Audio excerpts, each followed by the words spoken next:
Welcome back. In today's episode, I'm going to be talking about why I shoot on Fujifilm and why out of all of the camera systems, I decided to shoot with Fujifilm. So I'll be getting into 5 key reasons why I made that decision. And at the end of the episode, I'm also going to briefly talk about GAS, otherwise known as gear acquisition syndrome, and how I overcame that. I previously was always on the lookout for lenses and buying lenses, whereas these days I rarely update my lenses, and to be honest, I only use 1 or 2 lenses for almost all of my photography. But let's get into this list, and I'm going to talk about 5 reasons why I use Fujifilm for my street photography. So first up on the list, and it's in no particular order, but it's just the general look and feel of Fujifilm cameras, especially their X series cameras. So the Fujifilm X Pro 2, which is my favorite Fujifilm camera to date, even though it's a couple of years old and I have the X-T3 and the X-T4, I do prefer using the X Pro 2. So with all the Fujifilm X series bodies, you've got the dials at the top, you've got a load of buttons on the back which you can customize, and they all kind of have a classic retro camera body look to them. I really just like how they look. I also like using rangefinder style bodies, and there's not many of those around to choose from in the digital camera market. When it comes to the dials, both on the lenses and on the camera, what it does mean is you can use this camera without ever having to get into menu systems or go into menus to change settings. And that was one of the things which turned me off Sony, where I had to keep on going into the menus and changing things in the menu system, whereas on Fujifilm I can pretty much do everything I want to, either with the dials or with the quick buttons at the back. And secondly, it's just really fun to use, not having to get into menu systems to change settings, and being able to change all the settings with tactile dials and buttons just makes the whole shooting experience more fun for me. And yeah, that's one of the main reasons why I enjoy using Fujifilm. So when I moved over from Sony to Fujifilm, one of the main reasons was the Fujicrons. So the Fujicrons are Fujifilm's selection of f2 lenses. There's the 16 f2.8, which isn't f2 but it's in the same family. There's the 23 f2, the 35 f2 and the 50 f2. So all of these lenses are relatively inexpensive, they're great quality, really fast autofocus, and best of all, they're tiny and they're lightweight. So when it comes to my style of street photography and the way I like to shoot, I like my camera body to be lightweight and small, and also I want my lenses to be lightweight and small as well. And the main reason for that is I'm normally shooting for 6-7 hours a day non-stop, and having heavy lenses around my neck or on my shoulders is just going to tire me out, and it means I won't be able to do as much photography as I like. So with Fujifilm, you have the option to go really light and small, but you also have the option with the zoom lenses to do all other types of photography, be it sport, architecture, landscapes, cityscapes. There's a vast range of zoom lenses with Fujifilm which you can use, both at the wide end and at the telephoto end as well. And finally, if you're into doing more portraits or you need some faster glass, then Fujifilm also have those. There's the Fujifilm 56-1.2, which is a great portrait lens and which I also use for my food and product photography as well. So yeah, with Fujifilm, there's a versatile range of lenses, both in terms of size and weight and price. And for my type of photography, where I like doing street photography for hours a day, using those kind of small Fujicrons was one of the main reasons why I made that move over to Fujifilm and why I still use Fujifilm for my street photography. Alright, third up, we've got the Fujifilm Film Simulations.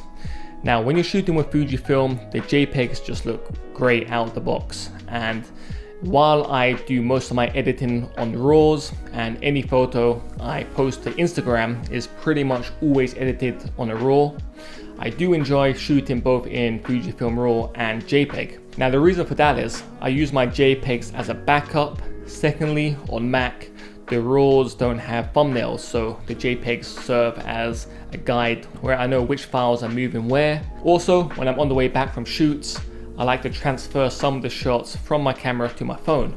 So I use the Fujifilm app, which is probably one of the worst apps going when it comes to photography.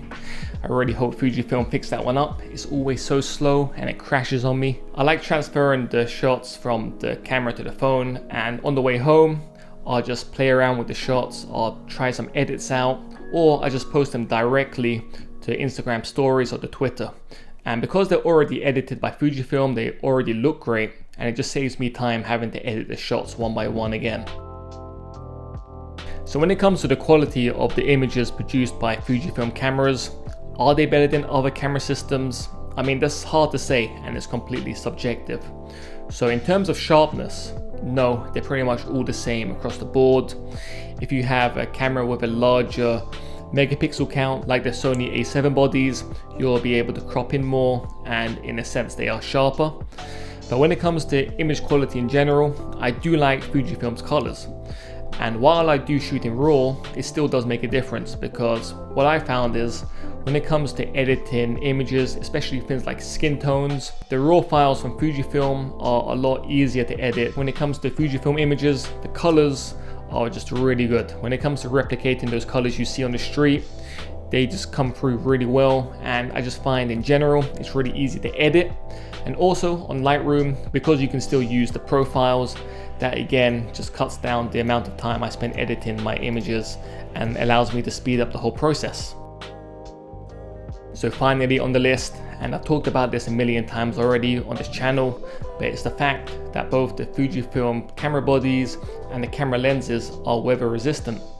So when I first moved over to Fujifilm, they were one of the few camera companies which would make camera bodies and lenses which were water resistant and didn't cost a crazy amount of money. So this was a major draw in moving me over from the Sony a6000 to the Fujifilm X Pro 2.